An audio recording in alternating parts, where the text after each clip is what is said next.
il est en train de marcher avec le Seigneur lui-même. Donc celui qui a créé les cieux et la terre, il était à côté de lui. Nous aujourd'hui, nous prions un Dieu que nous n'avons pas vu, que nous avons écouté. Mais lui, il était là avec Dieu lui-même. Il a marché 365 jours fois 3 plus et demi.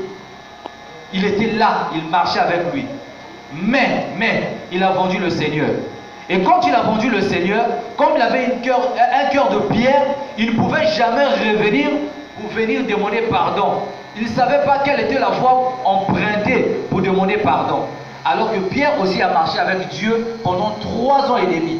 Il a marché avec le Seigneur Jésus-Christ. Mais Pierre, à cause de cet règnement qu'il a fait au Seigneur, quand il est parti, il est entré en lui-même. Il a commencé à pleurer. Oh, j'ai vendu le Seigneur. J'ai régné le Seigneur comme il avait dit 3 fois. Et Pierre est revenu dans son premier amour. Il est revenu vers Dieu, disant Seigneur, j'ai fauté, pardonne-moi. Alors vous avez vu les témoignages que Pierre a fait maintenant avant. Pierre était devenu quelqu'un, après la chambre haute, rien qu'en marchant, rien que son ombre pouvait guérir les malades. Rien que son ombre. Parce qu'il était devenu tout puissant. Il avait reconnu encore l'état, il avait retrouvé l'état adamique que Adam avait au commencement. C'est ça que Dieu voulait voir chez l'homme. Donc c'est pourquoi Jésus est venu sur la terre. Il est venu mourir à la croix pour que nous ayons la vie. Pour que nous retrouvions cet état perdu. Maintenant, c'est lui qui a vu que le Seigneur est venu mourir à la croix à cause de lui. Il doit d'abord reconnaître qu'il est fautif et il doit suivre la voie que Dieu a laissée.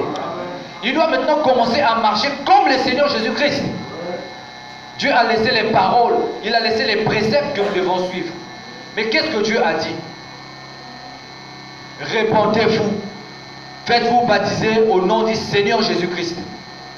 Après quoi, vous recevrez le don du Saint-Esprit. Ça, c'était la voie, c'est la voie à laquelle Dieu peut nous racheter. C'est la seule voie que l'on peut retrouver l'état que Adam avait, où les animaux l'obéissaient.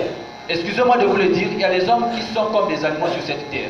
Tu vas voir un homme, frère Branham appelle ça une cruauté. Les hommes avec l'amertume. Les hommes remplis avec des cœurs de mauvaise foi. Un homme qui te fait du mal, il ne peut pas reconnaître que c'est le mal. Il est là en train, c'est-à-dire il te fait le mal, mais il est en joie. Un cœur de pierre. Frère Branham dit que ces hommes-là sont des animaux. Maintenant, c'est à ces animaux-là que nous devons dire des choses et ils doivent obéir. Maintenant, pour que nous le fassions, nous devons d'abord reconnaître que nous sommes les Adams qui avons autrefois perdu leur position et nous devons aussi connaître qu'est-ce que nous devons faire pour retrouver cette position perdue. Voilà, nous devons nous repentir.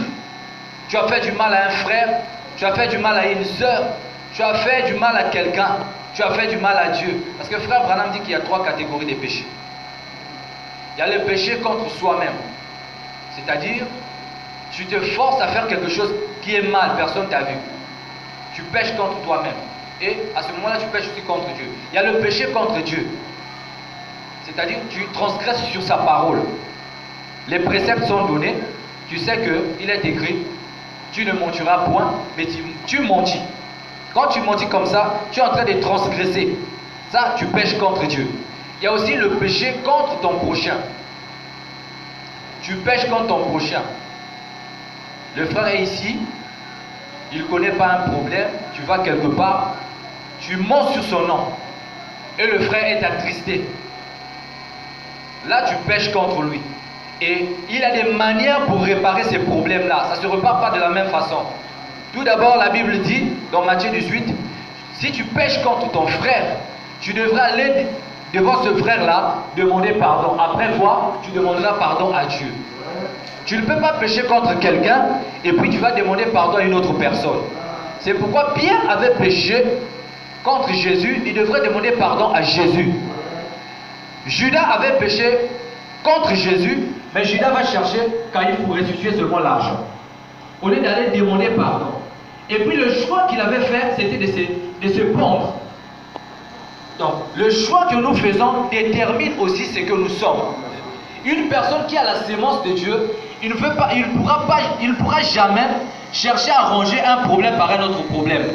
C'est-à-dire, je vais mentir pour que j'embellisse la chose, pour que les gens voient que c'est bien, que je n'ai pas fait du mal. Ça, ce n'est pas l'attitude d'un enfant de Dieu. L'enfant de Dieu reconnaît son tort et il repart. Et il veut toujours être en communion avec la parole. Il veut toujours être en communion avec son frère. Il veut toujours être en communion avec son Dieu. Alors, Adam a perdu sa position. Jésus est venu. Il a dit, je ne peux pas laisser l'homme rester comme ça. Je dois faire quelque chose pour l'homme. Il est venu. Ce que Jésus devrait faire, c'est de mourir parce qu'il était le plus proche parent de l'homme. Mourir à la croix pour que l'homme